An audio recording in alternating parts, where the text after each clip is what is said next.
America अब illegal immigrants को खुद से देश छोड़ने पर $1,000 यानी कि 80,000 रुपए से ज्यादा दे रहा है। बस एक ऐप डाउनलोड करो, वापसी की जानकारी दो और फिर एयर टिकट के साथ कैश लेकर अपने देश लौट जाओ। सुनने में बहुत अजीब लग रहा होगा ना, अनरियलिस्टिक लग रहा होगा ना, लेकिन यही दावा हो रहा है सोशल मीडिया पर। लेकिन सवाल ये है कि क्या ये सच है या फिर सिर्फ बड़ी अफवाह है। आज इस वीडियो में हम आपको पूरे फैक्ट्स बताएंगे, सच्चाई बताएंगे, लॉजिक्स बताएंगे और बताएंगे कि आखिर इस दावे का सच क्या है। नमस्कार, मेरा नाम है नेहा उपाध्याय और आप देख रहे हैं NBT टेक एड। तो सबसे पहले तो मैं आपको यही बता देती हूँ, जो सोशल मीडिया पर दावा किया जा रहा है वो कोई अफवाह या फिर झूठ नहीं है, बल्कि सच है। 5 मई 2025 को यूएस की डिपार्टमेंट ऑफ होमलैंड सिक्योरिटी यानी कि DHS ने एक नया प्रोग्राम अनाउंस किया है। प्रोग्राम के अनुसार अगर कोई इल्लीगल इमिग्रेंट खुद से अमेरिका छोड़ना चाहता है तो सरकार उसे $1,000 की सहायता राशि देगी।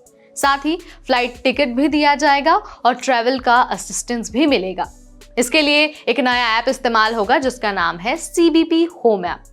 स्कीम के तहत जो लोग ऐप से खुद बाहर निकलेंगे उन्हें अमेरिका की इमिग्रेशन एजेंसियां डिटेन नहीं करेंगी। मतलब शांति से आप अपने देश वापस जाओ, पैसा लो और लीगल रिकॉर्ड में आप पर कोई भी सख्त कार्रवाई नहीं की जाएगी। लेकिन सवाल यह है कि आखिर सरकार ऐसा कर क्यों रही है? इल्लीगल इमिग्रेंट्स को देश छोड़ने के लिए पैसे क्यों दे रही है? अब देखिए, DHS का कहना है कि एक व्यक्ति को पकड़कर डिपोर्ट करने में लगभग $17,000 का खर्च आता है। जेल, कोर्ट, ट्रांसपोर्ट यानी कि सारी चीजें मिलाकर $17,000 से ज्यादा का खर्च आ जाता है। लेकिन वहीं अगर कोई इल्लीगल इमिग्रेंट खुद से US छोड़कर चला जाए तो सिर्फ टिकट का पैसा लगेगा और कुछ कैश देने से काम चल जाएगा। यानी कि सरकार का इससे पैसा बचता है। इससे क्या होगा कि जो डिटेंशन सेंटर की भीड़ है वो भी कम होगी और जो असली खतरा बन सकते हैं उन पर फोकस किया जाएगा। ये स्कीम ट्रंप सरकार की ओर से लाई गई है, जो ये दिखा रही है कि अब की बार वो सख्ती के साथ स्मार्ट प्ले भी कर रहे हैं।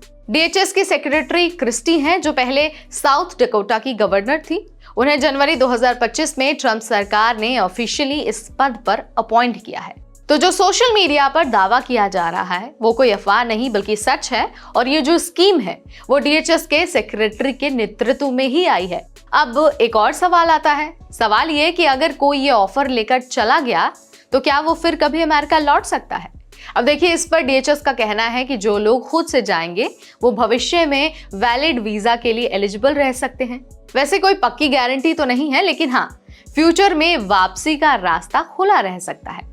पर याद रहे, ये सिर्फ उन्हीं लोगों के लिए है जो बिना केस, बिना क्राइम और बिना कोर्ट खुद से निकलना चाहते हैं।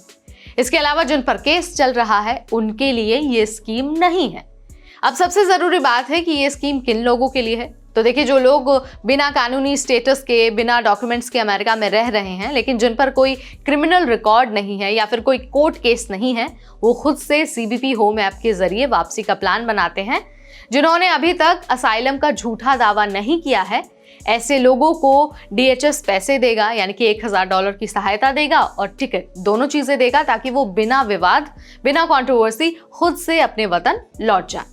तो भाई, यहाँ पर मैंने आपको क्लियरली बता दिया है कि सोशल मीडिया पर जो पोस्ट वायरल हो रहा है वो कोई झूठ नहीं है, सच है। ट्रंप सरकार की नई स्कीम है और खुद 5 मई को ये DHS की तरफ से बयान आया है और बताया गया है कि अमेरिका की इस पॉलिसी से अब जो अनडॉक्यूमेंटेड इमिग्रेंट्स हैं उनको अपने देश जाने में सहायता मिलेगी। तो आप इसके बारे में क्या सोचते हैं? ट्रंप सरकार की ये स्कीम आपको कैसी लगी? Let me know in the comment section. ऐसे वीडियोस, ऐसे फैक्ट्स और ऐसे अपडेट्स हम आपके लिए लाते रहेंगे सिर्फ और सिर्फ NBT टेक एड पर।